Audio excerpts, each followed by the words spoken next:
দেখেন ওয়ালটন ফ্রিজ বিক্রি করার সময় বলে কন্ডেন্সার 100% কপারের, কিন্তু যেটা কপার দেওয়া দরকার সেটাই অ্যালুমিনিয়াম দিয়ে রাখছে।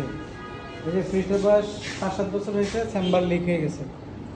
এখন এটাকে যেহেতু অ্যালুমিনিয়ামের চেম্বার লিক রিপেয়ার করা পসিবল না, আমরা অ্যারালাইট আটা দিয়ে লিকটা রিপেয়ার করতেছি। এই যে কন্ডেন্সার দিচ্ছে হচ্ছে তামার, ঠিকই আছে, কিন্তু এই যে চেম্বারটা দিয়ে রাখছে অ্যালুমিনিয়াম। এই যে তামা আর অ্যালুমিনিয়ামের জয়েন্ট এখানে এমন জায়গায় লিক হয়েছে অ্যালুমিনিয়ামের জায়গায়। এখন ফ্রিজের বডি কেটে বাইরে দিয়ে আমরা কাজ করতেছি, আর এই যে গাম দিয়ে হচ্ছে কাজ করতে হচ্ছে। এই হচ্ছে ওয়ালটন ফ্রিজের অবস্থা।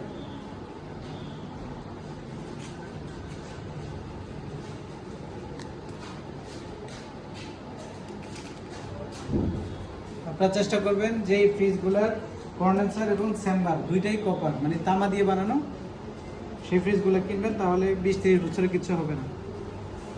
আর যে ফ্রিজগুলো নর্মালি এই যে কপার হচ্ছে কন্ডেন্সার আর অ্যালুমিনিয়াম হচ্ছে চেম্বার, সেই ফ্রিজগুলো ঠিকঠাকভাবে আসলে চলে না, কিছুদিন পর পরই লিক হয়ে যায়। এই হচ্ছে অবস্থা। দেখেন ভিতরে অ্যালুমিনিয়াম দিয়ে রাখছে কিন্তু বলতেছে 100% কপার। এই হচ্ছে ওয়ালটন ফ্রিজ।